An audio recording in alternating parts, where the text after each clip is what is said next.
I'm Todd Hanten. I farm with my wife Monica and my two children, Brock and Brittany. I am the fourth generation to farm Hanten's Dairy. One of the things I'm most proud of is this contract or deed for the ground that my great-grandfather homesteaded in 1893. It's signed by President Grover Cleveland back then, and for $1 he was able to homestead 160 acres, had to build a farm on that 160 acres, and start farming. And we're very proud to be able to still live on and be farming those same acres. We farm 3,500 acres of corn, soybeans, and spring wheat, and we have 900 head of cattle on feed year-round. Our soybean crop, we just started harvesting a week ago. It has been excellent. I planted more soybean acres this year than normal because the inputs were less, and I was hoping and saw some potential for the soybean price and crop. I planted less corn because of the uncertainty with ethanol, so I lowered my corn acres this year and increased my soybean acres. I have forward contracted only about 25%, which is abnormal. Normally I have 50% try to forward contract to sell right off at harvest. But this year I built a new bin, and so I have extra storage this year, and so I haven't forward contracted as much as normal, but I plan to possibly market more anyway with these prices.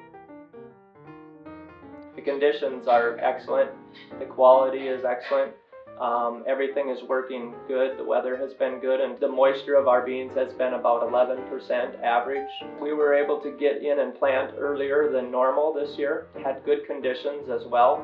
We didn't get a lot of rain, but we got timely rains. About every time we really were starting to see that we needed it, we would get a nice rain. If they're not record crops for me, soybeans and wheat and corn, they will definitely be in the top 2 or 3 for sure. The yield has been a lot of 60 bushel, which for us is that's the best ever. We've had some 50, but yes, above average and excellent yields. Our proteins and oils have been a little lower, but here in South Dakota we have essential amino acids that are better for feeding. I put up high moisture corn for my cattle. I'll start doing that within the next week, and then we'll wait a few weeks until let the corn dry naturally in the field, and then I'm sure that we're going to be able to harvest corn that's dry enough to go right in the bin. We buy cattle at about 700-800 pounds from farmers or sale barns, or I get private individuals to go buy cattle for me, and then we feed them all the way out till slaughter weight of like 1,400 pounds, and then we sell them directly to the packers. Some people actually have their own cows and have those babies and raise them all the way to slaughter and sell them to the packer. And then there are farmers who only have the cows and raise those calves. They have those cows and their calves out on grass all summer, and then in the fall they take those calves off and they wean them. Sometimes some guys sell them right away. They take them off the mother and then they're sold right away, and then there's usually a producer who will buy those calves, and then they'll sometimes raise them from that 500-pound weight to 700 or 800 pounders, and then they will sell them, and then that's where somebody like me comes in and I buy them from them, and then I feed them all the way out.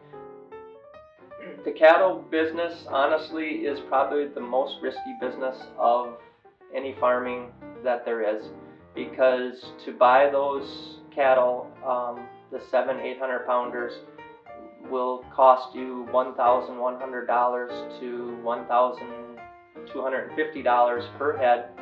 So it's a big investment, and they can of course die. The markets fluctuate a lot.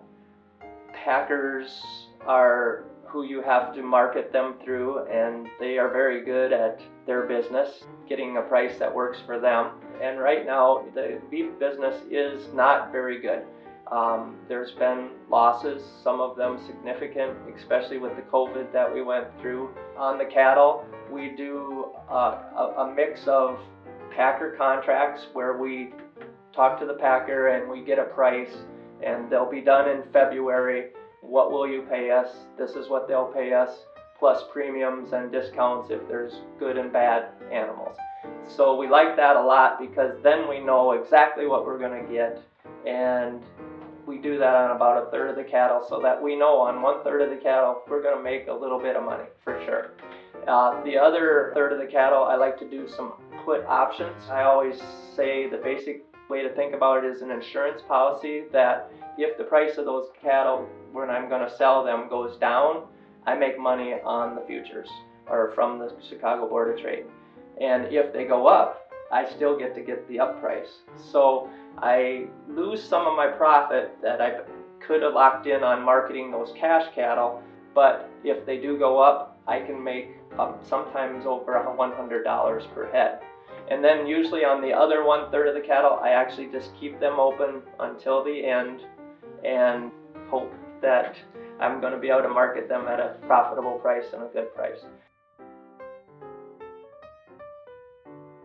Overall, actually, this is going to be a good year for us because of many payments from the government, because of great yields on the corn and soybeans. I just would prefer to be getting my money from trade and from the markets and from demand.